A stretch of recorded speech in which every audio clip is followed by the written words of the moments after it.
So hello guys, अपना 4 module है software development concept. सो उसमें 4.1 है compare and contrast programming language category. So उसमें हम बात करेंगे, अभी आगे चलते हैं और यहाँ पे आ जाते हैं स्लाइड पे। सो यहाँ पे हम बात करेंगे कि इंटरप्रिटेड लैंग्वेज क्या होती है, उसमें scripting language, scripted language, markup language क्या होती है, कंपाइल्ड प्रोग्रामिंग लैंग्वेज क्या होती है, क्वेरी लैंग्वेज क्या होती है, असेंबली लैंग्वेज क्या होती है। तो अभी चलते हैं नेक्स्ट स्लाइड पे और समझते हैं। सो यहाँ पे देखो इंटरप्रिटेड लैंग्वेज क्या होती है। तो प्रोग्रामिंग लैंग्वेज के बहुत सारे टाइप होते हैं, जैसे हम बोलते हैं कि Python programming language, C programming language, HTML, Java, Ruby और बहुत सारी लैंग्वेज होती है, जावास्क्रिप्ट और सारी। सो वो सारी प्रोग्रामिंग लैंग्वेज है, बट उसमें इंटरप्रिटेड क्या होता है, कंपाइलर क्या होता है, मार्कअप लैंग्वेज क्या होती है। सो ये अभी हम बेसिक क्लियर करेंगे, जिससे आपको आगे जाके बहुत फायदा होगा। जैसे यहाँ पे लिखा है कि interpreted code, the computer reads the code line by line, translate in it into machine language and tell the computer what to do. मतलब मान लो कि मैंने हेलो वर्ल्ड लिखा फर्स्ट लाइन में, सेकंड लाइन में लिखा कि hello world from India. So वो क्या करेगा, जो भी अपना पीसी होगा वो क्या करेगा कि उसको लाइन बाय लाइन रीड करेगा। पहले फर्स्ट में क्या करेगा, हेलो वर्ल्ड को रीड करेगा। दूसरी बार क्या रीड करेगा, हेलो वर्ल्ड फ्रॉम इंडिया, ये रीड करेगा। अभी यहाँ पे बहुत सिंपल अंडरस्टैंडिंग के लिए आपको मैं एक एग्जांपल के थ्रू समझाता हूँ। The code run directly like reading A recipe and cooking step by step. मतलब ये एग्जांपल बहुत अच्छा है, जिससे आप बहुत इजीली अंडरस्टैंड कर पाओगे। जैसे आपको मैगी बनानी है, तो आपका स्टेप बाय स्टेप प्रोसेस क्या होगा कि पहले तो बर्तन लो, बर्तन में पानी डालो, पानी के बाद अपना मैगी डालो, और मैगी का जो अपना मसाला होता है उसके बाद वो डालो और उसको पका के फिर बाउल में निकाल के खा लो। सो हम क्या करते हैं, उसको step by step process follow करते हैं, जिससे अपना आउटपुट निकलता है क्या कि मैगी बन जाती है और हम खा लेते हैं। सो ये सिंपल एग्जांपल है, आई थिंक आपको अंडरस्टैंड हो गया होगा कि इंटरप्रिटेड लैंग्वेज क्या होती है। तो इंटरप्रिटेड लैंग्वेज में कौन कौन सी लैंग्वेज आती है। सो पाइथन आती है, जावास्क्रिप्ट आती है, रूबी आती है और पीएचपी आती है। ध्यान रखना, इंटरप्रिटेड लैंग्वेज में Python, JavaScript, Ruby and PHP आती है और बहुत सारी लैंग्वेज है, बट ये मेन लैंग्वेज है जो मैंने लिखी है यहाँ पे।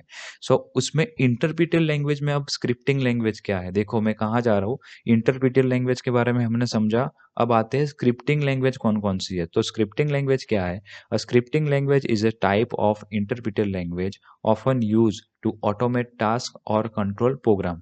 मतलब स्क्रिप्टिंग लैंग्वेज किसके लिए यूज करते हैं हम, ऑटोमेटेड कोई टास्क करना होता है। जैसे मैं कोई, मान लो कोई प्रोग्राम बना है कि व्हाट्सएप में कि मैं एंटर करूँ तो व्हाट्सएप में सबको हाई भेज देगा वो programme.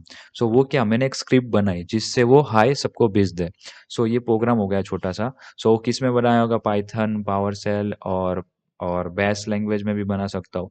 What to write small program और कमांड्स दैट ऑटोमेटिकली थिंग्स। मतलब आप मान लो कि आपने एक कमांड बनाया कि मैं जैसे ही उसको एंटर करूँ, मेरा जो प्रोग्राम है वो ऑटोमेटिकली रन होके व्हाट्सएप में मेरा मैसेज भेज देगा। सो यहाँ पे देखो, बैश है, लिनक्स कमांड स्क्रिप्टिंग लैंग्वेज है ये बैश। पाइथन है जो ऑटोमेशन और बॉट के लिए ज़्यादातर यूज होता है। पावर सेल होता है जो कि विंडोज़ में स्क्रिप्टिंग के लिए यूज होता है। जावा स्क्रिप्ट है जो वेब स्क्रिप्ट के लिए यूज होता है। सो अभी चलते हैं नेक्स्ट स्लाइड पे और समझते हैं मार्कअप लैंग्वेज क्या होता है। अब markup language is use to structure and format text. Markup language किसके लिए यूज होता है, स्ट्रक्चर एंड फॉर्मेटिंग टेक्स्ट के लिए यूज होता है। जैसे it don't run like a program, मतलब ये प्रोग्राम नहीं होता है, बट ये सिर्फ टेक्स्ट को रिप्रेजेंट करता है। सो यहाँ पे क्या लिखा है, it's for layout and display not logic. मतलब इसमें कोई लॉजिक नहीं होता है, सिर्फ और सिर्फ उसका लेआउट होता है, मतलब जो आउटपुट होता है वही दिखता है। जैसे जैसे simple word, it's tell computer how to display text, मतलब उसको डिस्प्ले कैसे करना है किसी वर्ड को या फिर किसी टेक्स्ट को, वो दिखाता है markup language. Not what to do with it, मतलब उसके जो प्रोग्राम है उसमें क्या करना है, आपको इंस्ट्रक्शन वगैरह नहीं दी है, बस उसको डिस्प्ले करवाता है मार्कअप लैंग्वेज। सो एग्जांपल क्या है मार्कअप लैंग्वेज के, तो यहाँ पे देखो HTML लिखा है, XML लिखा है, मार्कडाउन लिखा है। सो ये एग्जांपल है, बट आप देखो कि HTML में क्या होता है, बिल्ड वेब पेज होता है। XML में क्या होता है, स्टोर एंड शेयर डेटा होता है। और मार्कडाउन में क्या होता है, format text for doc like GitHub. So अभी चलते हैं नेक्स्ट स्लाइड पे। नेक्स्ट स्लाइड पे जाने के बाद यहाँ पे आ गए हम कंपाइल्ड लैंग्वेज के ऊपर। बहुत इंपॉर्टेंट टॉपिक है, कोई भी सॉफ्टवेयर डेवलपमेंट में जाना चाहता है तो उसको ये कॉन्सेप्ट पता होने चाहिए। आई थिंक पता ही होगे, बट बहुत अच्छा कॉन्सेप्ट है कि कंपाइल्ड लैंग्वेज होती क्या है। सो अभी बात करते हैं, a compiled programming language is a language where the entire code is translated into machine code binary before the program runs। सो मतलब इसका मीनिंग क्या हुआ कि आपने कोई कोड लिखा, आपने मान लो कि सी और सी प्लस प्लस कोई प्रोग्रामिंग लैंग्वेज होती है, उसमें आपने कोड लिखा। मान लो आपने एक कोड लिखा जिसमें आपको एंटर करोगे तो मतलब वो रन होगा तो आपको डिस्प्ले पे दिखेगा हैप्पी बर्थडे और योर नेम, मतलब ऐसा कोई कोड लिखा आपने। सो वो क्या होगा कि उसको बाइनरी में कन्वर्ट कराने के लिए या फिर मशीन कोड में कन्वर्ट कराने के लिए वो लाइन बाय लाइन नहीं जाएगा। पूरा कोड आपने लिख दिया, उसके बाद एक प्रोग्राम होगा या फिर एक सॉफ्टवेयर होगा या फिर ऐसा प्रोग्राम होगा जो कन्वर्ट करेगा कि ये मेरा प्रोग्राम है, उसको कन्वर्ट करो मशीन लैंग्वेज में, मशीन कोड में। जैसे इसको हम बोलते हैं कंपाइलर। अब मैं सिंपल वे में बोलता हूँ कि जैसे मान लो कि आपने एक्स वाई जेड आपने कोड लिखा सी और सी प्लस प्लस में। अब आपने पूरा लिखना पड़ेगा, उसको लाइन बाय लाइन पता नहीं चलेगा, उसको कंपाइल्ड करना पड़ेगा, मतलब उसको मशीन कोड में कन्वर्ट करना पड़ेगा पहले। उसको हम बोलते हैं कंपाइलर। कंपाइलर क्या करता है? कंपाइलर ये करता है कि अपना जो एंटायर कोड होता है उसको कन्वर्ट करता है अपने मशीन कोड में, जो कि बाइनरी के फॉर्म में होता है। सो अभी उसके बारे में भी थोड़ा डीप में बात करेंगे अभी यहाँ पे, जिससे आपका अंडरस्टैंडिंग बहुत अच्छा हो जाए। जैसे यहाँ पे एक एग्जांपल दिया है, सी और सी प्लस प्लस में क्या है, प्रोग्रामिंग लैंग्वेज है, उसमें मैंने कोई कोड बनाया है तो पूरा एंटायर कोड होगा मेरा वो जीसीसी करके एक कंपाइलर है जो कन्वर्ट करता है सी और सी प्लस प्लस कोड को मशीन लैंग्वेज में या फिर मशीन कोड में, है ना। सो यहाँ पे देखो मशीन कोड में कन्वर्ट होने के बाद डॉट EXE एग्जीक्यूटेबल फाइल में वो कन्वर्ट हो जाएगा। अब उसके एडवांटेज और डिसएडवांटेज के बारे में बात करते हैं और उसके बाद हम एग्जांपल देखते हैं कि कंपाइल्ड लैंग्वेज के एग्जांपल कौन कौन से हैं। सो एडवांटेज की बात करें तो ये फास्टर परफॉर्मेंस देता है, run directly on machine code. मतलब क्या होता है, फास्ट परफॉर्मेंस होता है, रियल टाइम रन होता है ये सारी चीज़ें। जैसे अपना मिसाइल, अपने जो जो भी अपने डिफेंस वाले जो अपने जो आर्मी लोग जो यूज़ करते हैं, आर्मी में जो मिसाइल यूज़ होती है उसमें जो कोडिंग होती है वो मोस्टली मशीन लेवल पे कोडिंग किया जाता है, तो वहाँ पे सी और C plus plus programming language ज़्यादा यूज़ होती है।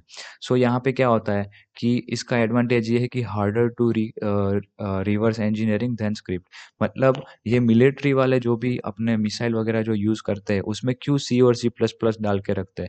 बिकॉज ऑफ उसका लाइट वेट तो है ही है, मशीन के साथ कम्युनिकेशन डायरेक्टली करता तो है ही, बट उसका रिवर्स इंजीनियरिंग बहुत हार्ड है। मतलब उसका रिवर्स इंजीनियरिंग मतलब मान लो कि अभी इंडिया ने का फॉर एग्जांपल, हाँ एग्जांपल दे रहा हूँ कि इंडिया ने मिसाइल मारी पाकिस्तान के ऊपर, बट वो फूटी नहीं और उनके पास कुछ भी करके उसका पेलोड या फिर उसका एक्सेस मिल गया, वो मिसाइल का रिवर्स इंजीनियरिंग कर रहे हैं। बट उसमें सी और C plus plus programming language use करी होगी तो उसका मिसाइल का जो मैकेनिज्म है बनाने का वो रिवर्स इंजीनियर नहीं कर पाएंगे। रिवर्स इंजीनियरिंग का मीनिंग क्या होता है?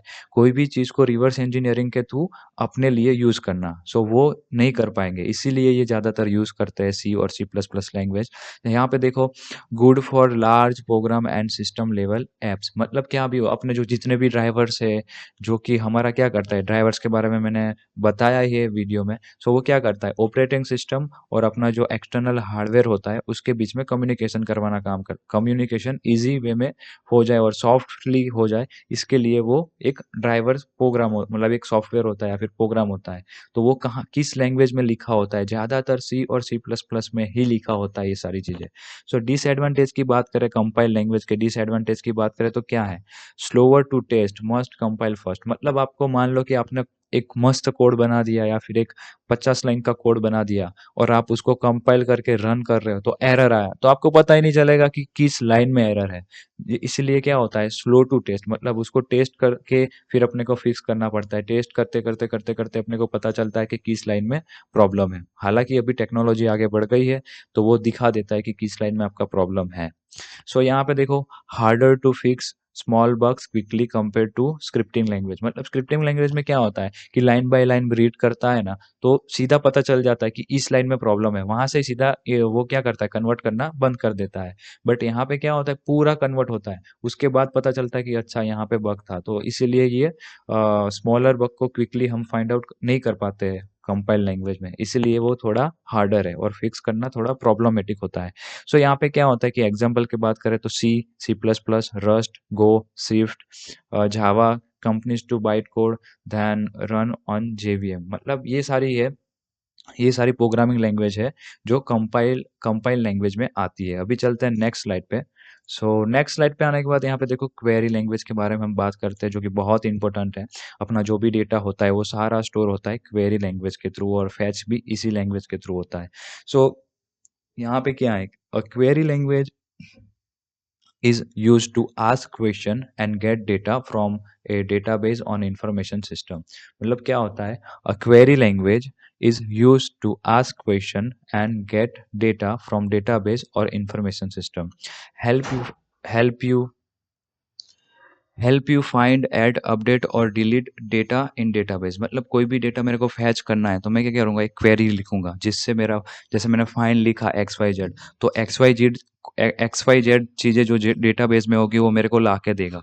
सो यहाँ पे मोस्टली यूज़ होता है SQL, structure query language, use to talk to relational database, can retrieve, insert, update और डिलीट डेटा। मतलब क्या होता है, किसी भी यूज़र का, मतलब मेरे को कोई यूज़र इंसर्ट करना है डेटाबेस में, तो इसके लिए एक एसक्यूएल यूज़ होता है, स्ट्रक्चर क्वेरी लैंग्वेज, जिससे क्या वो एपीआई के थ्रू या किसी के थ्रू कम्युनिकेशन करके वो डेटा अपना सेव हो जाता है डेटाबेस सर्वर में।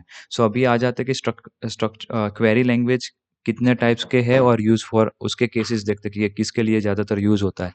सो एसक्यूएल ज़्यादातर यूज़ होता है डेटाबेस लाइक माई एसक्यूएल, और ओरेकल का एक एसक्यूएल आता है उसके लिए ज़्यादातर यूज़ होता है। ग्राफ क्यूएल क्या होता है, ग्राफ क्यूएल एक क्वेरी लैंग्वेज है जो कि एपीआईज में ज़्यादातर यूज़ होता है। आपको नहीं पता होगा एपीआईज क्या है, बट ये यहाँ पे देखो likes for website and apps, तो आप खुद से रिसर्च करो कि एपीआईज क्या है। एक्स क्वेरी क्या होता है, तो क्वेरी एक्सएमएल डेटा के बारे में भी आप थोड़ा बहुत पढ़ो। अब क्या है सपार क्यूएल, मतलब SPARQL, मतलब query link data, RDF and symmetric web के लिए ज़्यादातर यूज़ होता है। इसमें अपने को डीपली नहीं जाना है, बट आप आरडीएफ के बारे में जान लो कि होता क्या है। आरडीएफ क्या होता है, रिसोर्स डिस्क्रिप्शन फ्रेमवर्क होता है, is way to store data in relationship so computer can understand easily. मतलब क्या है कि उसको एज ए रिलेशनशिप के द्वारा यूज, मतलब रिलेशनशिप का यूज़ करके वो डेटा को स्टोर करता है। जैसे एग्जाम्पल के लिए यहाँ पे क्या होता है, सब्जेक्ट होता है, प्रिडिक्ट होता है और ऑब्जेक्ट होता है। जैसे यहाँ पे लिखा है Rahul study IT, so Rahul study IT, तो उसका रिलेशन है कि राहुल स्टडी मतलब आईटी में स्टडी करता है। तो यहाँ पे सब्जेक्ट का क्या होगा, तो सब्जेक्ट होगा अपना राहुल, प्रिडिक्ट क्या होगा स्टडीज, एंड ऑब्जेक्ट क्या होगा आईटी। सो इतना याद रखो, नहीं याद रह रहा है कोई दिक्कत नहीं है, सिर्फ इन्फॉर्मेशन गेन करो। सो यहाँ पे आ जाते हैं असेंबली लैंग्वेज के बारे में बात करते हैं अभी। तो असेंबली लैंग्वेज क्या होती है, assembly is a low level programming language that close to machine code binary than high level programming language like Python और सी। मतलब क्या है, सबसे ज़्यादा क्लोज होता है मशीन लैंग्वेज के, सबसे ज़्यादा क्लोज होता है असेंबली लैंग्वेज मशीन कोड के साथ, मतलब बाइनरी में जैसे कन्वर्ट होता है। सो सबसे ज़्यादा नज़दीक होता है असेंबली लैंग्वेज। सो यहाँ पे क्या क्या चीज़ें होती है, how it's work, each assembly instruction does one small task like move data, add number और जंप टू अनदर इंस्ट्रक्शन। मतलब क्या होता है कि जब हम कोड लिखते हैं, जैसे मैंने रेसिपी की बात करी थी यहाँ पे, तो यहाँ पे कोड लिखते हैं, जैसे मैं क्या करूँगा, मेरे को कोई नंबर ऐड्स करवाना है, तो वो असेंबली में क्या ऐसे ऐसे छोटे छोटे फंक्शन होते हैं, जैसे मूव, ऐड, नंबर, जंप, ऐसे ऐसे छोटे छोटे फंक्शन के थ्रू फिर उसको मशीन लैंग्वेज में कन्वर्ट करते हैं, जिससे वो अपना प्रोसेसर में, सीपीयू के प्रोसेसर में जाके फिर अपना आउटपुट मिलता है। सो अभी इतना डीप नहीं जाना है, बट आप इतना याद रखो कि मशीन कोड के बहुत नज़दीक होता है assembly language. So it's convert into machine code using an assembler, है ना। सो ये मशीन कोड को कन्वर्ट करता है असेंबलर, जो कि 0101 बाइनरी में सीधा कन्वर्ट हो जाता है अपनी चीज़ें। Run very fast but it's hard to write and read. मतलब असेंबली लैंग्वेज को लिखना और रीड करना बहुत डिफिकल्ट है। So assembly language it's like a move, ये सारे उसके फंक्शन है, प्रोग्राम है यहाँ पे छोटा सा। सो असेंबलर प्लस लिंकर क्या करता है, उसको मशीन लैंग्वेज में कन्वर्ट करता है, मतलब 010101 और ये अपना एक प्रोसेस बन जाता है। सो आई थिंक आपको ये वीडियो पसंद आया होगा। आपको ये वीडियो पसंद आए तो लाइक शेयर एंड सब्सक्राइब करो, और नहीं भी करना है तो मत करो, नॉलेज गेन करो, पढ़ो लिखो। And tata bye bye, see you, take care.